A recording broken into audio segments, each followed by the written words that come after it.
नमस्कार दोस्तों, स्वागत है आपका अपना ही यूट्यूब चैनल टुडे एग्जाम पर। दोस्तों आज है आपका 12 मई 2023 और आज जो है एमटीएस का एग्ज़ाम था। सेकेंड शिफ्ट की एग्ज़ाम समाप्त हो गई है। सेकेंड शिफ्ट के एग्ज़ाम में जीके जीएस के सेक्शन और इंग्लिश के सेक्शन से जो भी प्रश्न प्राप्त हुए सभी प्रश्नों को लेकर आ गया हूँ। दोस्तों जैसा कि आप जानते हैं, मैं आपके एनालिसिस के साथ साथ इम्पोर्टेंट एक्स्ट्रा फैक्ट भी देता हूं जो आपके एग्जाम में हूबहू छप जाती है और बहुत अच्छा लगता है जब आप लोग मैसेज, टेलीग्राम या फिर कमेंट के माध्यम से बताते हैं कि आज मेरा एग्जाम था और आपके वीडियो से फला फला क्वेश्चन आया, तो बहुत ही अच्छा लगता है। इसी आशा के साथ ये वीडियो भी आपको जो है काम आए, आप लोगों के लेकर आया। आज दोस्तों मैं वीडियो बिल्कुल बनाने के जो है हालत में नहीं हूँ, मेरे गला में बहुत ज़्यादा दर्द है, इसीलिए फर्स्ट शिफ्ट का वीडियो नहीं बना पाया था। जो कंबाइंड वीडियो होगी उसमें शायद हम फर्स्ट शिफ्ट का भी इंक्लूड कर देंगे। तो चलिए दोस्तों शुरू करते हैं। ये जो एक्स्ट्रा फैक्ट है इस पर आप विशेष ध्यान दें, जिसका भी एग्जाम है। एक प्रश्न पूछा गया था, लोथल किस नदी के सहायक नदी पर है या किस नदी के जो है उपनदी पे है। उपनदी का मतलब आप सहायक नदी ही समझ सकते हैं, ठीक है। तो ये लोथल तो सभी जानते हैं कि ये भोगवा नदी के किनारे स्थित है और ये यहाँ कहाँ पे है, तो ये गुजरात के अंदर है और ये हड़प्पा कालीन साइट है, ठीक है। लेकिन ये इसका जो जिसका ये सहायक नदी है भोगवा, ये आपका साबरमती है। तो इस क्वेश्चन के लिए राइट आंसर साबरमती हो जाएगा। ऑप्शन में आपको साबरमती दिया गया था और यही राइट आंसर होगा। साबरमती से आपको एक क्वेश्चन और याद रखना चाहिए दोस्तों, ये मेरी बीमारी है, जहाँ से जो कुछ याद आता जाएगा मैं आपको बताता जाऊँगा। साबरमती से एक क्वेश्चन और आपको याद रखना है कि आपसे क्वेश्चन पूछता है कि जो दांडी मार्च की शुरुआत करे थे MK गांधी, महात्मा गांधी, तो ये कहाँ से किया था, तो आपका आंसर होगा साबरमती आश्रम। क्या साबरमती आश्रम से जो है दांडी मार्च की शुरुआत करा था महात्मा गांधी ने 1930 ईस्वी में, ठीक है। तो ये बात भी एक एक्स्ट्रा फैक्ट में जोड़ लीजिएगा। लोथल जो है आपका ये भोगवा नदी के किनारे है, जैसा कि आप इस पॉइंट में देख पा रहे हैं, जो कहाँ पे है, गुजरात के अंदर है। हड़प्पा किस नदी के किनारे है, तो रावी नदी के किनारे है। मोहनजोदारो ये सिंधु नदी के किनारे है। कालीबंगा ये घग्गर नदी के किनारे है। ये तो हो गई नदियाँ के रिलेशन में कि कौन सा हड़प्पा कालीन साइट किस नदी के किनारे है। आपसे इसके अंदर से जो है एग्जामिनर बोकट के क्वेश्चन पूछेगा कि ये जो आपका हड़प्पा है इस शहर के खोजकर्ता कौन है, तो आप कहेंगे दयाराम साहनी है। कौन है, दयाराम साहनी है। आपसे हड़प्पा पूछता है कहाँ पे है, तो आप बताना पाकिस्तान के अंदर है। मोहनजोदारो, इससे दो क्वेश्चन बनती है, इसे क्या कहा जाता है, तो मृतकों का टीला कहा जाता है सबसे पहले। इसके अलावा मोहनजोदारो जो है ये सिंधु घाटी सभ्यता के सबसे विस्तृत नगर है या सबसे बड़ी नगर है, तो इसे भी ध्यान रखेंगे। इसके अलावा जो कालीबंगा है इसका शाब्दिक अर्थ भी मैंने एग्जाम में पूछते देखा है, तो इसका शाब्दिक अर्थ होता है काले रंग की चूड़ी, जो आपका कहाँ पे है, तो ये राजस्थान के अंदर है और इस किस नदी के किनारे है, तो ये आपका घग्गर नदी के किनारे है। तो ये सभी बातों को क्लियर कर लेंगे। इसके अलावा कालीबंगा कहाँ है, जैसा कि मैंने बताया राजस्थान के अंदर है। इसके अलावा हड़प्पा की खोज दयाराम साहनी और मोहनजोदारो की खोज जो है राखाल दास बनर्जी के द्वारा किया गया था। इन सबों में सबसे इम्पोर्टेंट क्वेश्चन जो है, जो अच्छे एग्जाम में आ जाता है कि भारतीय पुरातत्व के जो जनक हैं ये किसे कहा जाता है, अलेक्जेंडर कनिंघम को कहा जाता है। ये सारे के सारे क्वेश्चन मैंने प्रैक्टिस सेट के दौरान आपको कराया है। अलेक्जेंडर कनिंघम को भारतीय पुरातत्व का जो है जनक कहा जाता है, ठीक है। इसके अलावा एक क्वेश्चन और आपसे पूछा जाता है कि जो है भारतीयों को सबसे पहले आर्य कहकर संज्ञा किसने दिया था, तो आपका आंसर होगा मैक्स मूलर। कौन, मैक्स मूलर ने सबसे पहले आर्य कहकर संज्ञा संबोधित किया था। तो ये बात भी आपको ध्यान रखना है। हम्बल का एंटोनेम आ गया था। हम्बल मतलब होता है कि जैसे कोई नम्र स्वभाव का आदमी है, शालीन है, विनीत है, इसको हिंदी में कह सकते हैं, विनीत कह सकते हैं। देखिए मैं हिंदी भाषी हूँ, ज़्यादा हिंदी ही दे सकता हूँ, तो विनीत है ना। तो इसका उल्टा आपका क्रूर हो जाएगा, अनयील्डिंग हो जाएगा। अनयील्डिंग मतलब भी होता है जो झुके नहीं, अपने बातों पे अडिग रहे, है ना। ढीठ टाइप का जो इंसान होता है उसे अनयील्डिंग बोलते हैं। चूंकि यील्डिंग मतलब होता है बात मानने वाला, अन लग जाता है तो उल्टा हो जाता है। इसके अलावा एक प्रश्न आपसे पूछा गया है कि भारत का मुख्य न्यायाधीश की नियुक्ति कौन करते हैं। थोड़ा सा फॉन्ट बढ़ा दूं क्या, एक सेकेंड, इसमें फॉन्ट नहीं बढ़ेगी। भारत का मुख्य न्यायाधीश की नियुक्ति कौन करता है? सिंपल सा क्वेश्चन था कि भारत के राष्ट्रपति के द्वारा किया जाता है सीजीआई की नियुक्ति। साथ ही साथ मैंने आपको इसके एक्स्ट्रा फैक्ट में एक चीज़ और बताया है कि जब चीफ जस्टिस किसी हाई कोर्ट की नियुक्ति किया जाए, किसी भी हाई कोर्ट की भी मुख्य न्यायाधीश की नियुक्ति कौन करते हैं? तो भारत के राष्ट्रपति ही करते हैं। ये आर्टिकल 217 में इनको पावर है। लेकिन फ़र्क सिर्फ इतना है कि उस राज्य के जो गवर्नर होते हैं यानी राज्यपाल होते हैं, इनका सलाह लिया जाता है। ठीक है। इसके अलावा भारत के मुख्य न्यायाधीश पहला कौन थे? तो हीरालाल, जस्टिस हीरालाल कानिया जो है ये भारत के सुप्रीम कोर्ट के प्रथम मुख्य न्यायाधीश बने थे। इसके अलावा वर्तमान में 50वें मुख्य न्यायाधीश कौन है? तो ये चंद्रचूड़ साहब हैं, DY चंद्रचूड़ साहब, जैसा कि आप जानते ही हैं। इनके बारे में भी एक रिकॉर्ड निकल के आए हैं कि ऐसा कौन सा न्यायाधीश है जिनके पिताजी भी न्यायाधीश थे, तो चंद्रचूड़ साहब ही हैं। ठीक है। इसके अलावा सुप्रीम कोर्ट के प्रथम न्यायालय में जो आपका जज बनी थी, ये कौन बनी थी? फातिमा बीवी। लेकिन ये चीफ जस्टिस नहीं बनी थी, सीजेआई नहीं बनी थी, ध्यान रखेंगे। ये जो है अन्य जस्टिस बने थे, मतलब जो साधारण जज होता है, ये जज के रूप में काम संभाली थी। इसके अलावा सुप्रीम कोर्ट का गठन कब हुआ था? तो 1950 में हुआ था। और सुप्रीम कोर्ट का गठन का जो प्रावधान है ये आर्टिकल 124 में है। थोड़ा सा फास्ट चलेंगे, नहीं तो वीडियो काफ़ी लेंदी हो जाएगी। अगला एक प्रश्न पूछा गया था, मोहिनीअट्टम शास्त्रीय नृत्य किस राज्य से संबंधित है? धुआं उड़ा दिए होंगे, तो ये केरल से संबंधित है। मोहिनीअट्टम में भगवान विष्णु की पूजा होती है। VVI करके रखेंगे, किसी भी समय बिना पूछे एग्जाम में आ जाएगा। भरतनाट्यम आपका तमिलनाडु से संबंधित है। कुचिपुड़ी जो है ये आपका आंध्र प्रदेश का शास्त्रीय नृत्य है। मोहिनीअट्टम और कथकली ये दोनों केरला का शास्त्रीय नृत्य है। ओडिसी ओडिशा का शास्त्रीय नृत्य है। सतरिया असम का शास्त्रीय नृत्य है। मणिपुरी मणिपुर का शास्त्रीय नृत्य है। और कथक जो है ये नॉर्थ इंडिया में किया जाता है। नॉर्थ इंडिया में जो भी स्टेट आ जाएंगे, जैसे यूपी वगैरह आ जाएंगे, तो ये नॉर्थ इंडिया का है। इसके अलावा एक प्रश्न नृत्य से और पूछा गया, रुक्मिणी देवी को पद्म भूषण से कब सम्मानित किया गया था? सबसे पहले रुक्मिणी देवी अरुंडेल जो है ये आपका भरतनाट्यम से संबंधित है। किससे संबंधित है भैया? भरतनाट्यम से संबंधित है। तो इन्हें 1956 में पद्म भूषण से सम्मानित किया गया था। रुक्मिणी देवी अरुंडेल के बारे में एक बात आपको और याद रखना है, अगर आपसे पूछा जाए कि राज्यसभा के लिए या हेतु प्रथम नॉमिनेट होने वाली जो है नृत्यांगना कौन है, तो आपका आंसर होगा रुक्मिणी देवी अरुंडेल को सबसे पहले राज्यसभा में नॉमिनेट किया गया था। अब ये राज्यसभा में जो है ये 12 सदस्यों का मनोनयन कौन करता है? आप लोग मुझे कमेंट करके बताएंगे। बहरहाल बता दूं कि ये फैसिलिटी जो है आयरलैंड के संविधान से लिया गया है कि जो 12 गो सदस्य है ये मनोनयन करेंगे राष्ट्रपति, और 238 का सिलेक्शन होगा चुनाव के माध्यम से।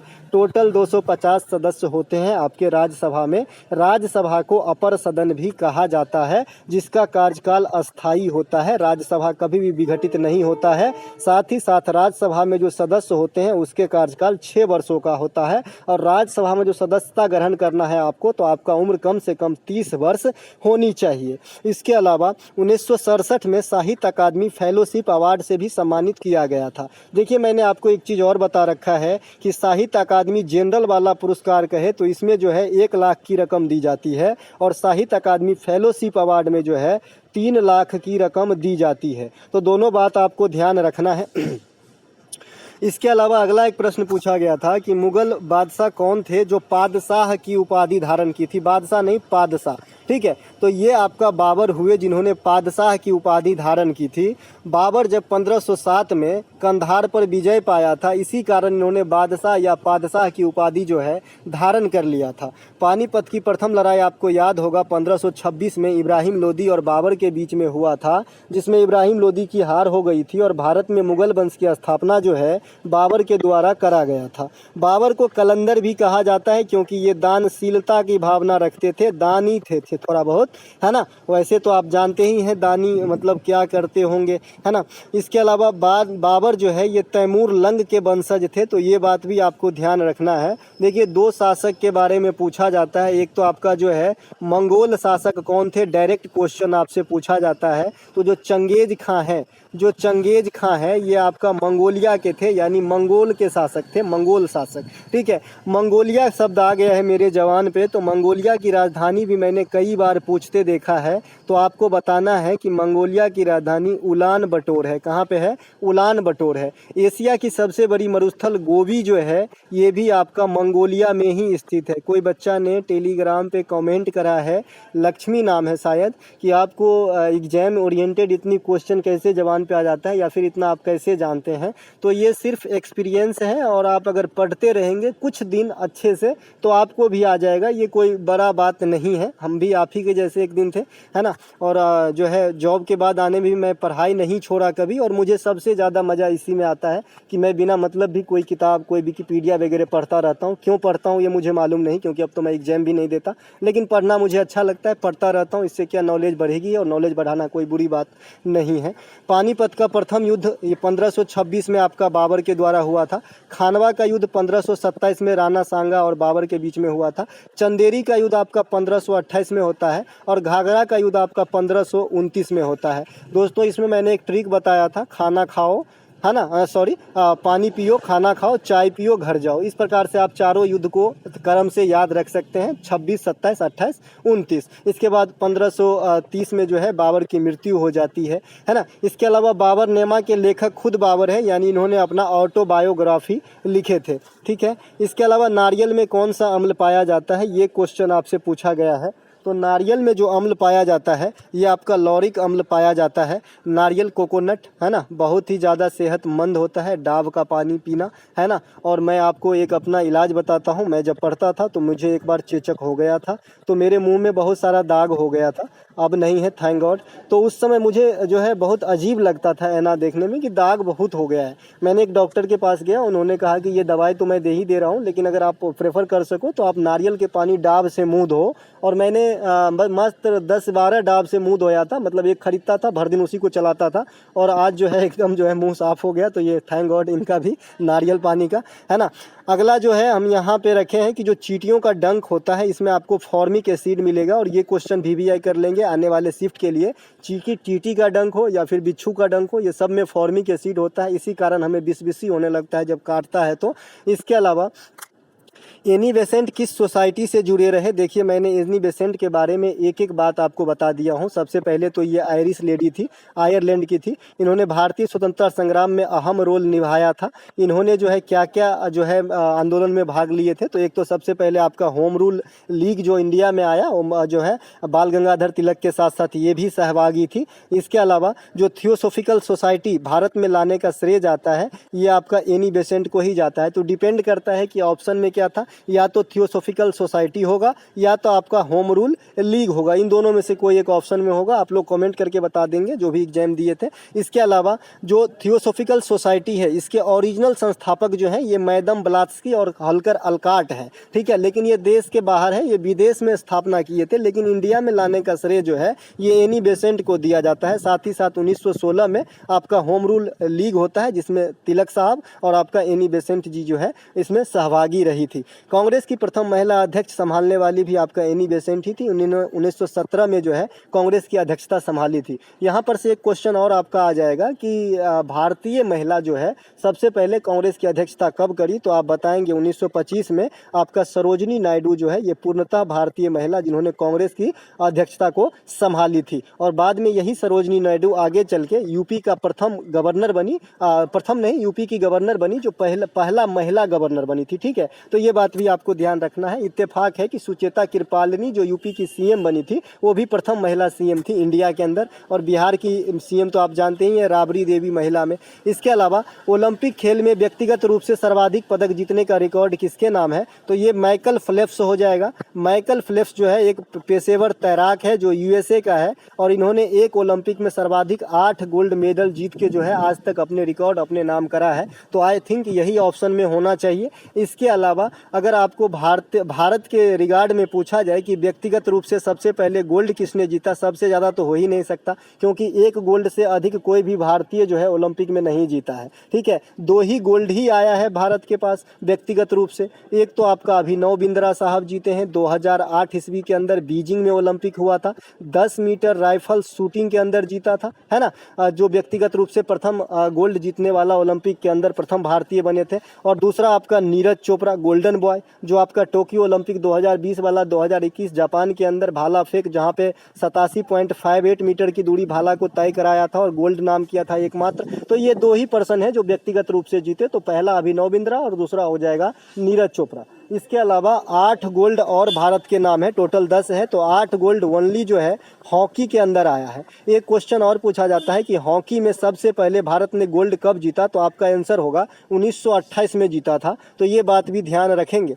इसके अलावा एक प्रश्न पूछा गया T20 कैलेंडर ईयर में, मतलब एक वर्ष के दौरान 1000 रन T20 क्रिकेट में 20-20 ओवर वाले में बनाने वाले भारतीय कौन है। मैं सब दिन बताते आया हूँ, अपना SKY सूर्य कुमार यादव। जैसे आकाश का रंग नीला है, इसके जर्सी का रंग भी नीला है, क्योंकि ये MI में खेलता है और अभी हाल में धूम मचाया परसों के मैच में, है ना। तो ये एक साल में जो है 1140 या 44 के करीब जो है रन बना दिए थे, यानी 1000 से अधिक रन बना दिए थे। इसी कारण सूर्य कुमार यादव को T20 cricketer of the year 2022 भी चुना गया है, तो ये बात भी आपको ध्यान रखना है। और ICC cricketer of the year जो है 2022 के लिए ये बाबर आजम है पाकिस्तान के। ODI cricketer of the year 2022 भी बाबर आजम है, तो ये बात भी ध्यान रखेंगे। Test cricketer of the year 2022 जो है बेन स्टॉक है ना, तो ये बात भी ध्यान रखेंगे, यहाँ से बताते जाऊँगा।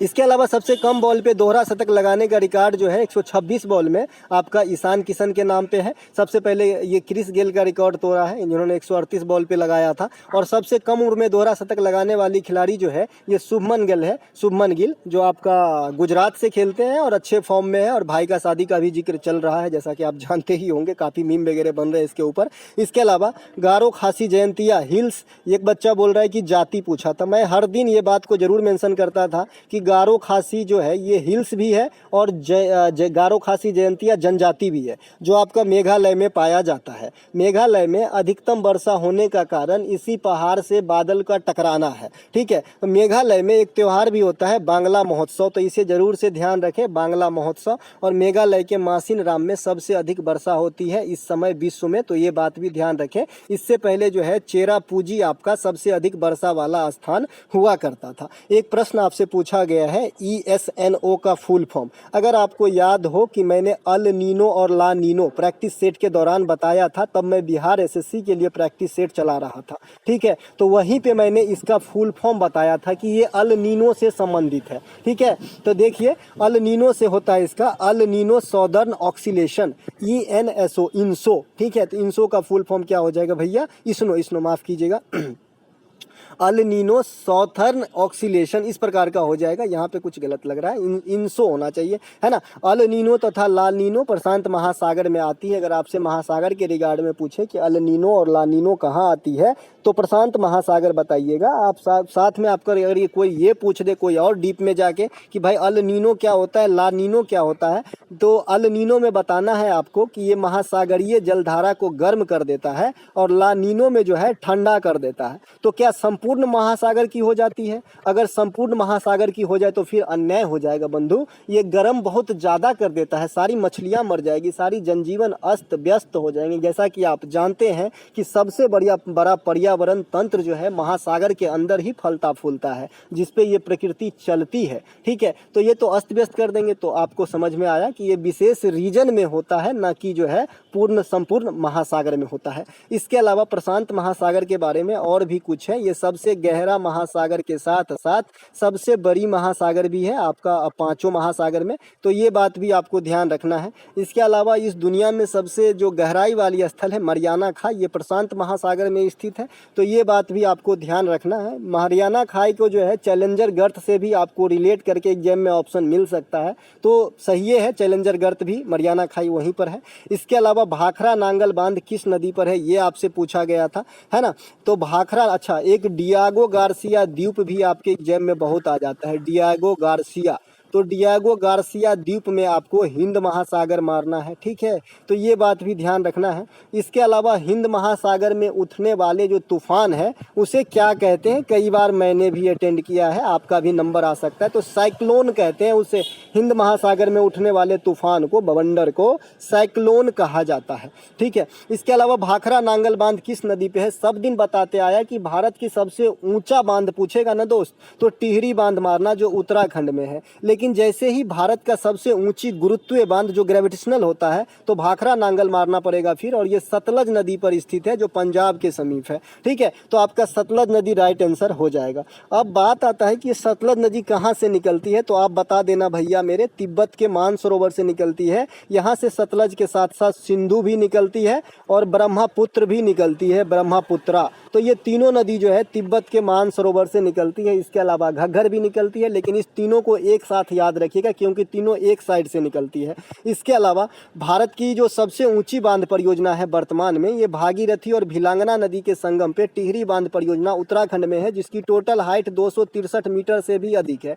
इसके अलावा भारत की सबसे लंबी बांध परियोजना हीराकुंड बांध परियोजना जो महानदी पर ओडिशा में स्थित है। साथ ही साथ ही महानदी जो है ये प्रायद्वीपीय भारत की तीसरी सबसे बड़ी नदी है जो आपका बंगाल की खाड़ी में गिरती है। ठीक है, प्रायद्वीपीय भारत की सबसे बड़ी नदी जो बंगाल की खाड़ी में गिरती है ये आपका गोदावरी है। सेकेंड सबसे बड़ी नदी आपका कृष्णा है। ये तीनों नदी जो है बंगाल की खाड़ी में गिरती है। यहीं पर ही मैंने आपको एक क्वेश्चन बताया है कि प्रायद्वीपीय भारत की वो सबसे बड़ी नदी जो अरब सागर में गिरती है, तो आपका आंसर नर्मदा नदी की तरफ जाना चाहिए। ठीक है, इसके अलावा एक फ्रेज पूछा गया, सॉरी ईडियम है, यहाँ पे पूछा गया था hit the nail on the head. इसका मतलब होता है कि सटीक जगह पे प्रहार करना। कोई काम आप कर रहे हो, सटीक जो है आप कर लिए, तो इस प्रकार का इसका सेंस आता है हिट द नेल। आप लोग मुझे बताइएगा कि इसका सेंस में क्या क्या ऑप्शन में था। इसके अलावा एक प्रश्न आपसे पूछा गया था, अच्छा इस टाइप में एक और फ्रेज आपसे पूछा जाता है कि bark on the wrong tree, है ना, bark on the wrong tree, है ना।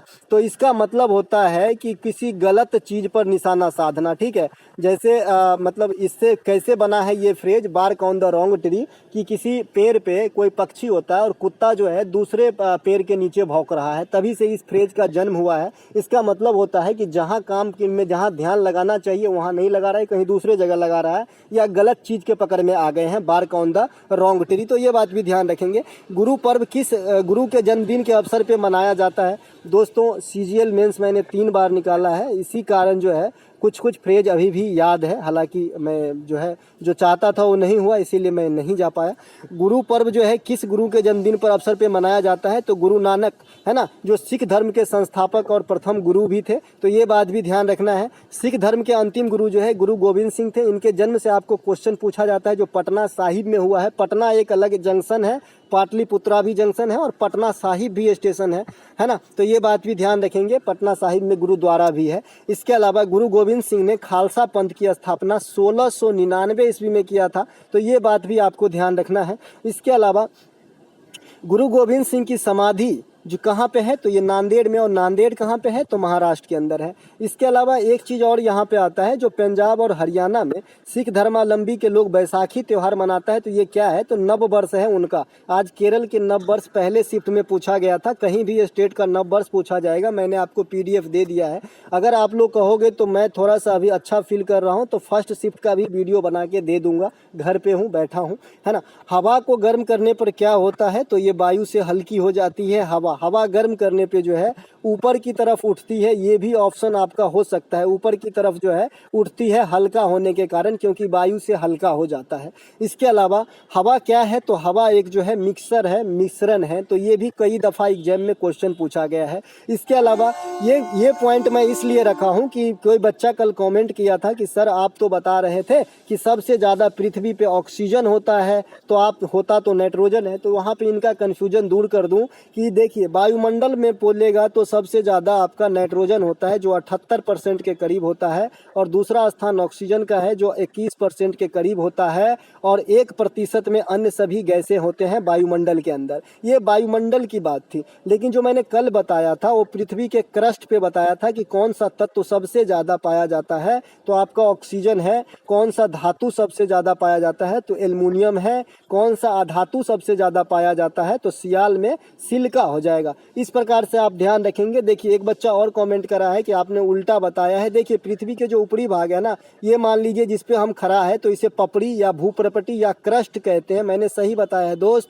बीच वाले को जो है मेंटल कहते हैं, पागल वाला मेंटल नहीं। और थर्ड वाले को, सबसे नीचे जो है, इसे क्रोड कहते हैं। और इसे ही हिंदी में मैंने बताया है कि गुरुमंडल कहते हैं, जिसमें नीफे की बहुलता होती है। नीफे मतलब निकेल और फेरस, है ना, लोहा और निकेल की बहुलता होती है। तो ऐसे समझिएगा। यहाँ पे डॉट क्लियर हुआ होगा आई होप। इसके अलावा एक प्रश्न आपसे पूछा जाता है कि जो गोताखोर होता है वो सांस की जो आपका बाटली होता है उसके अंदर कौन सी गैस की मिक्सअप ले जाते हैं ऑक्सीजन के साथ, तो बताइएगा हीलियम गैस मिला लेते हैं। ऑक्सीजन क्या होती है, अपने स्वभाव से कड़ा होता है, हार्ड गैस होता है। तो इसे लूज करने के लिए, ताकि सांस लेने में कठिनाई न हो और ब्लड वगैरह ना आए, है ना, तो इसके लिए हीलियम गैस मिलाई जाती है। ठोस से सीधे जो गैस में परिवर्तन हो जाता है, इस घटना को ऊर्ध्वपातन कहा जाता है। ऊर्ध्वपातन के उदाहरण जो है कपूर, नेफ्थिलीन वगैरह हैं। द्रव से ठोस बनने की प्रक्रिया को संघनन कहते हैं, ये आप भी जानते होंगे। जल में अपमार्जक, अपमार्जक से हमारा यहाँ पे सेंस है सर्फ, सर्फ होता है ना कपड़ा धोने वाला, तो मिलाते हैं तो इसका सरफेस टेंशन जो है यानी पृष्ठ तनाव जो है कम हो जाती है, इसी कारण कपड़ा साफ हो जाती है। ये सभी क्वेश्चन आपके एग्जाम में आ सकते हैं, इसीलिए बता रहा हूँ। इसके अलावा छठ पूजा किस राज्य या किस देवी देवता से संबंधित है, तो ये भगवान सूर्य से, और ये बिहार में मनाया जाता है छठ पूजा, है ना। दीपावली के 5-6 दिन के 6 दिन के बाद मनाया जाता है। बिहार का जो अन्य त्यौहार है जैसे सामा चकेवा है, जट जटिन है, झिझिया है। झिझिया कल पूछा गया था आपको, है ना, तो ये बात भी ध्यान रखना है। इसके अलावा निम्नलिखित में से पादप कोशिका की क्या विशेषता होती है, जो आपका पौधा का सेल होता है उसमें क्या मतलब ज़्यादा विशेषता है। ऑप्शन तो नहीं है। सबसे पहले इसमें जो सबसे बड़ी विशेषता है कि इसमें सेल वॉल होता है। इसके अलावा इसका जो रिक्तिका होता है, रिक्तिका, ये जो है जंतु कोशिका से बड़ी हो सकती है, एक विशेषता ये हो सकती है। इसके अलावा इसमें जो है आपका क्लोरोफिल वगैरह को क्या कर सकते हैं, क्लोरोफिल वगैरह को जो अंग्रेजी में, हिंदी में क्या कहेंगे उसको, क्लोरोफिल वगैरह को हिंदी में क्या कहेंगे, चलिए अब इंग्लिश से समझिए। क्लोरोफिल वगैरह भी पाए जाते हैं, है ना, तो ये भी कुछ भी हो सकता है इन तीनों ऑप्शन में से। शीतकालीन ओलंपिक कितने वर्ष के अंतराल पे होती है, तो ये 4 वर्षों के अंतराल पे होती है आपका शीतकालीन ओलंपिक। ग्रीष्मकालीन ओलंपिक भी 4 वर्ष के अंतराल पे होती है। आगामी ग्रीष्मकालीन ओलंपिक 2024 ये पेरिस में होगी, ध्यान रखेंगे। ओलंपिक की शुरुआत करने का श्रेय पियरे दी कुबर्टीन को दिया जाता है, और ये 1896 में ग्रीक के एथेंस शहर से जो है ओलंपिक की शुरुआत करा था। ओलंपिक में व्यक्तिगत रूप से भारत के लिए पदक जीतने वाला बता ही दिया। 10 गोल्ड मेडल का जो है आपके पास हिसाब किताब दे दिया मैं। अभिनव बिंद्रा साहब जीते थे, दूसरा नीरज चोपड़ा जीते थे। दोस्तों ये थे सेकेंड शिफ्ट के एनालिसिस। मैं थर्ड शिफ्ट का एनालिसिस और कंबाइंड वाला तो लाऊंगा ही लाऊंगा। अगर आप लोग बोलोगे तो मैं फर्स्ट शिफ्ट का भी लाऊंगा। लेट हुआ तो क्या हुआ, जिनको एग्जाम देना है आगे भविष्य में कोई भी ये एक्स्ट्रा फैक्ट आपको काम करेगा। मैं आपके सिर्फ हेल्प के ऊपर काम करता हूं, ये तो आप भी जानते होंगे। मिलेंगे एक नए वीडियो में। जय हिंद दोस्तों।